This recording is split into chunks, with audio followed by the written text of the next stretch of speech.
안녕하십니까, 조달입니다. 자, 오늘 13화 테테러 결승 미션에 대한 이야기 오늘은 해보도록 할게요. 이 초반에 UDT 분들이 그 결승 미션에서 해안에서 기동해서 이제 육상으로 이제 올라와서 이제 뭐 침투 후 완만하게 이제 대부분 이제 미션을 이제 수행하고 있었죠. 인상 깊었던 거는 이제 윤종진 대원이 이 3초를로 이제 수시로 후반 경기하는 거, 그게 굉장히 인상 깊었고, 이제 왜냐면 저도 이제 과거에 테테러를 했기 때문에 이런 최신 교리들은 이제 미션을 하는 어떤 대원분들의 어떤 이런 구다리들이나 이런 디테일을 보면서 저도 알 수가 있어요.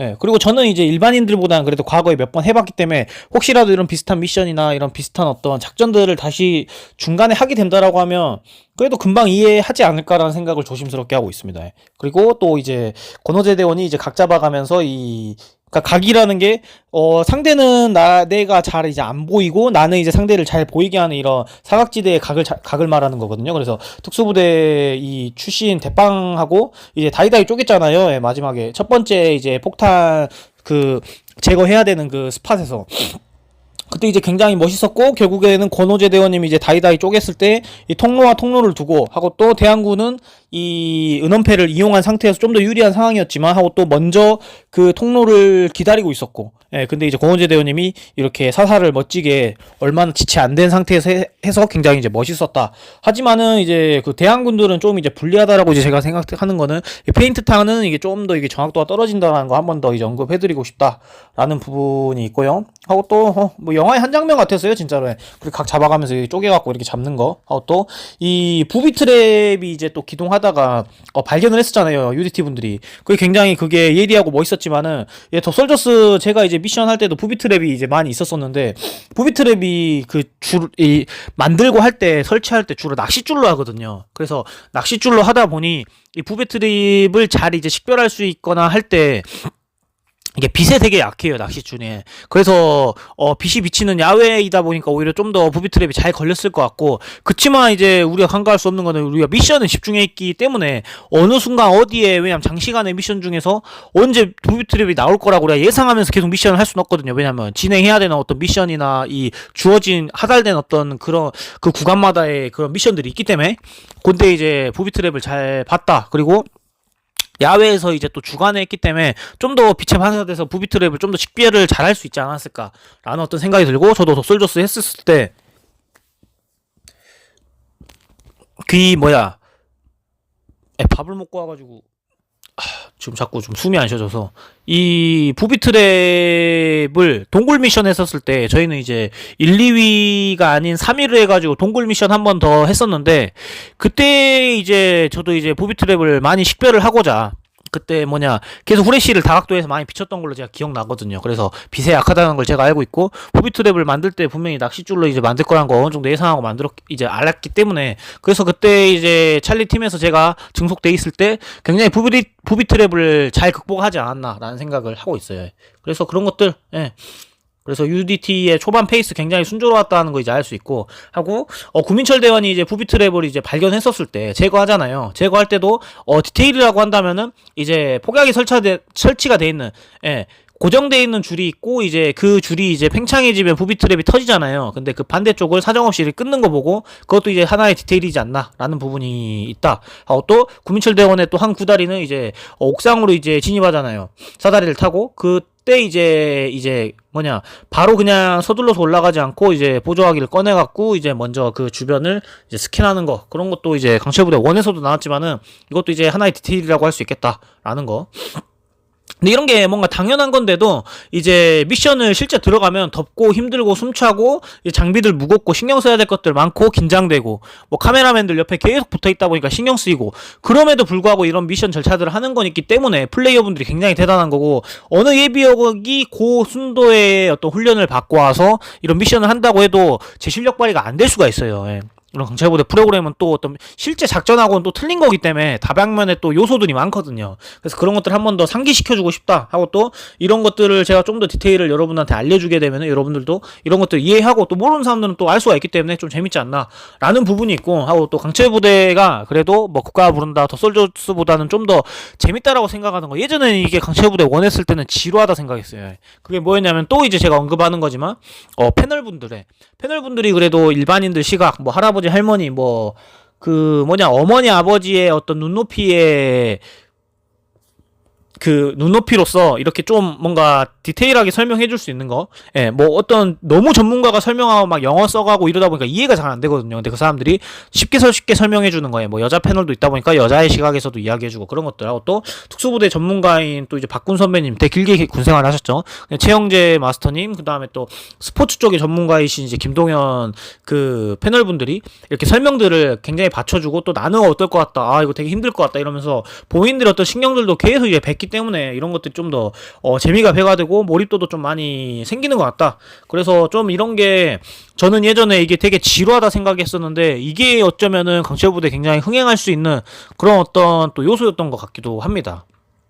그래서 또 이제 이동해서 사다리 타고 이제 건물로 들어갔잖아요. 예. 그래서 건물로 들어가서 이제 그 통로를 두고 이제 또 테러범과 한 명과 또 이제 그 대치를 하고 있었을 때 구민철 대원의 또 굉장히 멋진 구달이었다라고 생각한다면은 꺾여 있는 부분에, 왜냐면 테러범이 이미 각을 잡고 이미 총을 쬐고 있는 그 구다리에서 구민철 대원이 소총을 한번 이제 한 발 쏴봤다가 이게 안 될 것 같으니 바로 보조하기 꺼내가지고 바로 이제 손만 내밀어가지고 그 적을 사살하고 그 다음에 또 이제 뻥 뚫린 로비로 이제 신속히 진입을 했잖아요. 또 거기서도 또 디테일이라고 한다라고 하면 듀얼이라는 단어를 썼었어요. 듀얼이 이제 더블이다 뭐 이제 두 개 뭐 이런 뜻이잖아요. 그래서 이제 두 명이 이제 앞에 이 앞선에 포인트맨으로 이렇게 대열을 서서 이동을 한다라는 걸 이제 듀얼 포인트 뭐 듀얼 PT라고 이제 하나인가 보더라고요. 그래서 그렇게 전략을 써가면서, 왜냐면 너무 뚫려있기 때문에 한 사람만 해가지고 이렇게 일직선으로 가게 되면은 화력이 우세하지가 못해요. 하고 또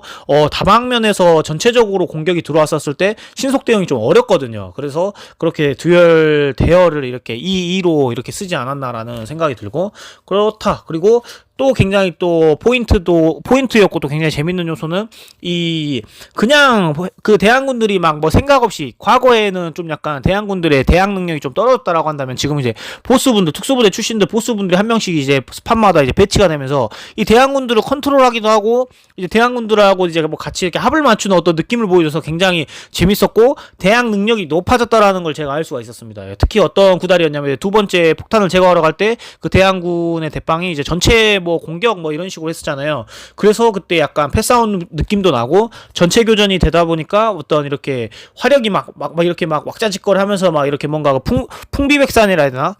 공황장애를 유발하는 그런 느낌을 들어가지고 임팩트가 굉장히 있었다. 예, 그런 부분들. 예.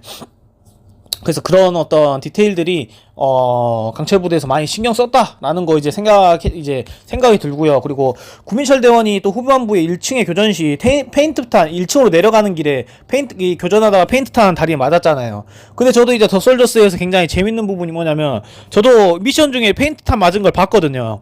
근데 그거 한번 제가 지워보려고 막 한번 해봤어요, 장난으로. 근데 이게 페인트탄이 딱 이렇게 묻어버리면은 안 지워지더라고요. 그래서 굉장히 좀 아쉽다라는 부분 있고, 그런 거, 저의 어떤 경험을 바탕으로 한 어떤 이야기.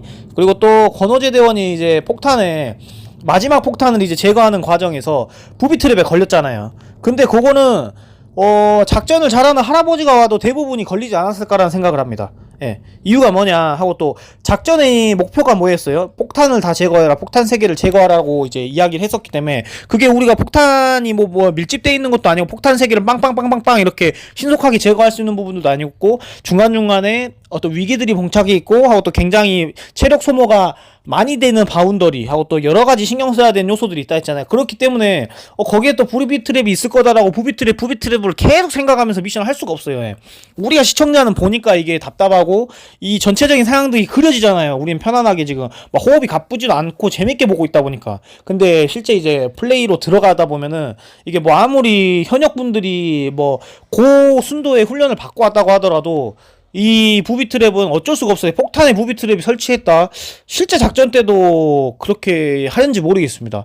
예. 아무튼 그거는 뭐 특전사도 아마 걸리지 않을까 싶어요. 예. 특전사도 예고편 보니까 약간 걸리는 약간 느낌이 들더라고요. 그래서 그거는 진짜 무조건 걸려야 될 수밖에 없게 제작진이 설정하지 않았나라는 어떤 저 개인적인 생각이 들고, 더 솔저스에서도 무조건 걸릴 수밖에 없는 부비 트랩이 몇 가지가 있었습니다. 저도 그 동굴 미션 한 번 또 나오는데, 동굴 미션에 대한 이야기를 할 때, 동굴 미션의 첫 번째 작전이 맨몸으로 시작이에요. 맨몸으로 시작해서 동굴을 이제 막 극복을 하다가 장애물이나 뭐 지도를 획득한 다음에 탄박스에서 탄하고 그 다음에 총기를 휴대한 다음에 그렇게 하면서 미션을 이제 전개하면서 미션을 완수해라라는 이 목표가 있어요.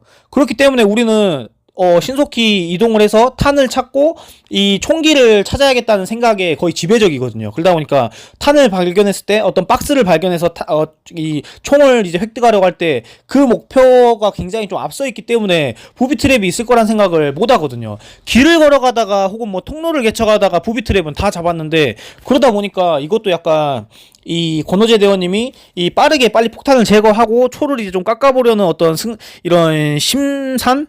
이런 어떤 그런 마음에 그 약간 그 저희가 더솔저스 때 설명했던 이 구다리와 좀 약간 일맥상통하지 않나 라는 어떤 부분이 들고요. 그렇다 하고 또 김명재 대원님이 굉장히 수고스럽게 그 짐꾼 역할 했잖아요. 뒤에서 폭탄 다 들어주고 가방 안에 이제 자기가 폭탄 다 들고 다니고. 근데 그 김명재 대원님이 그렇게 짐꾼 역할을 하는 게 저는 괜찮다라고 봅니다. 특전사에서도 제가 볼 땐 장태풍 대원님이 좀 짐꾼 역할을 해줘야 되지 않나라는 생각을 해요. 왜냐면 3시의 부사관이잖아요, 특전사도. 근데 그분들이 어쨌든 이런 화기를 많이 다뤄봤고 공격 능력이 괜찮기 때문에 그 사람들이 짐꾼 능력을 하면서 이런 공격 능력에 대한 어떤 컨디션이나 혹은 집중도가 떨어지면 안 돼요. 예. 그렇기 때문에 좀 이런 공격 능력이 좀 떨어지는, 김명재 대원님 비하하는 건 아닙니다. 하고 또 장태평 대원님이 짐꾼 역할을 해주면서 본인들이 약간 공격 능력이 떨어지더라도 그래도 좀 더 사수로서 다른 어떤 대원들이 좀 더 유능하기 때문에 그렇게 포맷을 잡는 게 특전사도 좀 더 유리하지 않을까라는 생각이 들어요. 그래서 김명재 대원님이 짐꾼의 역할, 무거운 것들을 막 들고 같이 이동을 하고 할 때 굉장히 좋은 선택이었다라고 생각합니다. 그래서 특전사도 약간 그런 포맷으로 유지하면은 좀 약간 아름다운 그림이지 않을까라는 생각하고 있고요. 그렇다라는 부분하고 또 특전사가 그 예고편 쪽 이제 약간 그 보니까 계속 이제 위기에 봉착하는 느낌의 어떤 예고편이 계속 이렇게 송출이 됐었고, 또 특전사가 이 초 내에 폭탄 수거를 다 못 해가지고 그래갖고 그 미션이 실패한 약간 느낌으로 암실하게 그 예고편에 나왔었어요, 14화에. 근데 제 생각에는 그 반대로 저는 좀 생각을 하고 싶어요. 그렇게 어필했다는 거는 그래도 좀 매끄럽게 미션을 완수하지 않았을까라는 생각을 하거든요. 막 그 팀 내에서 막 불협화음 있는 것도 막 그런 것처럼 약간 묘사를 했었거든요. 막 용준아 하지마 막 이러면서. 그랬는데 그 반대로 저는 생각하고 싶다라는 부분이 있고, 마지막에 이제 결승에 대한 어떤 결과나 이제 시상식을 할 때, 피날레를 할 때 전군이 다 왔더라고요. HID 그때 참가했던 특수부대분들, 해병대, 수색대, SDT, 그 다음에 SSU 다 왔더라고요. 그래서 그런 부분 보면서 멋있었고 웅장했고, 또 패한 팀들이 한 번 더 어필을 되면서 이게 모두가 승자라는 느낌을 한 번 더 표현해줄 것 같은 느낌이 들어요. 제가 14화를 우선 안 봤지만은. 근데 더솔저스가 생각이 나는 게 뭐냐면, 더솔저스는 이제 팀으로 중속돼 있던 사람들, 찰리, 브라보, 알파, 델타인 사람들만 마지막에 피날레를 했었거든요. 그래서 예선전 때 참가했던 또 4명의 대원들이 있었거든요. 근데 그런 사람들은 이제 참가가 안 돼 있고 마지막 화에 같은 어떤 피날레와 어떤 그림에 안 잡혀있기 때문에 뭔가 좀 많이 잊혀져 버린 게 아닌가라는 아쉬움이 들어갔고, 강철부대는 이런 걸 좀 잘 살린 것 같다. 라는 부분. 이게 초반에 일찍 떨어졌던 SSU나 SDT 이런 사람들도 일찍 이렇게 또 한 번 더 비춰주고 하기 때문에 그 팀을 우리가 잊었다가도 다시 한 번 더 생각할 수도 있는 거. SDT 있었지, SSU 있었지, 해특수 있었지, 이렇게 생각할 수 있는 거기 때문에 이렇게 다 불러 모아서 피날레 하는 것도 굉장히 멋있었다 라는 부분들을 이야기해드리고 싶습니다. 그래서 오늘은 여기까지. 그래서 13화의 그 리뷰의 전체적인 부분들을 마치도록 하겠습니다. 하고 예고편 예상 분석 한번 또 이제 추가로 콘텐츠 하고 또 마치도록 하겠습니다. 좋은 하루 되십시오. 계속 마치겠습니다 하는데 진짜 마치겠습니다.